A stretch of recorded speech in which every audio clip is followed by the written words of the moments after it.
തോബിത്ത് 6-ാം അധ്യായം. മത്സ്യം. അവർ യാത്ര ചെയ്തു വൈകുന്നേരം ടൈഗ്രീസ് നദിയുടെ തീരത്തെത്തി അവിടെ താമസിച്ചു. തോബിയാസ് കുളിക്കാൻ നദിയിലിറങ്ങി. അപ്പോൾ ഒരു മത്സ്യം മുകളിലേക്ക് ചാടി. അതവനെ വിഴുങ്ങിക്കളയുമായിരുന്നു. മത്സ്യത്തെ പിടിക്കുവെന്ന് ദൂതൻ വിളിച്ചു പറഞ്ഞു. അവൻ മത്സ്യത്തെ പിടിച്ച് കരയിലേക്കെറിഞ്ഞു.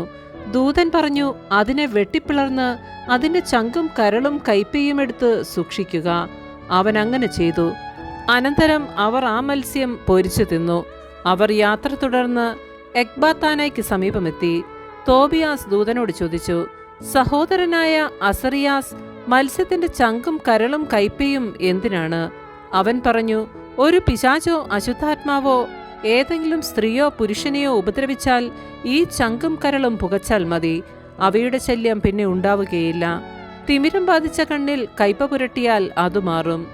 അവർ എക്ബാത്താനയിൽ എത്താറായി. അപ്പോൾ ദൂതൻ തോബിയാസിനോട് പറഞ്ഞു, സഹോദര, ഇന്നു നമുക്ക് റഘുവേലിനോടുകൂടെ താമസിക്കാം. അവൻ നിന്റെ ബന്ധുവാണ്. അവനൊരു മകളേയുള്ളൂ, സാറ. നീ അവളെ വിവാഹം ചെയ്യണമെന്നാണ് എൻ്റെ അഭിപ്രായം. അവളുടെ സ്വത്തും നിനക്ക് അവകാശപ്പെട്ടതാണ്. അവൾക്കർഹനായ ബന്ധു നീ മാത്രമാണ്. അവളാണെങ്കിൽ സുന്ദരിയും വിവേകമതിയുമാണ്. ഞാൻ പറയുന്നത് കേൾക്കുക. ഞാൻ അവളുടെ പിതാവിനോട് സംസാരിക്കാം. റാഗസിൽ നിന്ന് തിരിച്ചെത്തിയാലുടൻ വിവാഹം ആഘോഷിക്കുകയും ചെയ്യാം. മോശയുടെ നിയമമനുസരിച്ച് റഘുവേൽ നിനക്ക് മാത്രമേ അവളെ വിവാഹം ചെയ്തു തരാവൂ. അല്ലെങ്കിൽ അവൻ മരണശിക്ഷയ്ക്ക് അർഹനാകും. കാരണം മറ്റാരെയുംക്കാൾ നിനക്കാണ് അവളുടെ മേലവകാശം. അപ്പോൾ തോബിയാസ് ദൂതനോട് പറഞ്ഞു, സഹോദരൻ അസറിയാസ്, ആ പെൺകുട്ടി 7 പേരെ വിവാഹം ചെയ്തതാണെന്നും അവർ ഓരോരുത്തരും മണവറയിൽ വെച്ച് മരിച്ചെന്നും ഞാൻ കേട്ടിട്ടുണ്ട്. ഞാനാണെങ്കിൽ എൻ്റെ പിതാവിൻ്റെ ഏക മകനാണ്. മണവറയിൽ പ്രവേശിച്ചാൽ ഞാനും എൻ്റെ മുൻഗാമികളെ പോലെ മരിക്കുമെന്ന് ഞാൻ ഭയപ്പെടുന്നു. ഒരു പിശാച് അവളിൽ അനുരക്തനാണ്. അവളെ സമീപിക്കുന്നവരെ മാത്രമേ അത് ഉപദ്രവിക്കാറുള്ളൂ. ഞാൻ മരിക്കുമെന്നും എൻ്റെ മരണം മാതാപിതാക്കളെ ദുഃഖത്തിലാഴ്ത്തി കൊല്ലുമെന്നും ഞാൻ ഭയപ്പെടുന്നു. അവരെ സംസ്കരിക്കാൻ ഞാനല്ലാതെ മറ്റു സന്താനങ്ങളിലില്ല. ദൂതൻ പ്രതിവചിച്ചു, നിന്റെ ജനത്തിൻ്റെ ഇടയിൽ നിന്ന് തന്നെ ഭാര്യയെ സ്വീകരിക്കണമെന്ന് നിന്റെ പിതാവ് ആജ്ഞാപിച്ചിട്ടുള്ളത് നീ ഓർക്കുന്നില്ലേ? സഹോദര, ഞാൻ പറയുന്നത് ശ്രദ്ധിക്കുക. ഇന്നു രാത്രി തന്നെ അവളെ നിനക്ക് വിവാഹം ചെയ്തു തരും. പിശാചിനെപ്പറ്റി നീ പേടിക്കേണ്ട. നീ മണവറയിൽ പ്രവേശിക്കുമ്പോൾ പാത്രത്തിലെ കനലിൽ മത്സ്യത്തിന്റെ ചങ്കും കരളുമിട്ട് പുകയ്ക്കുക.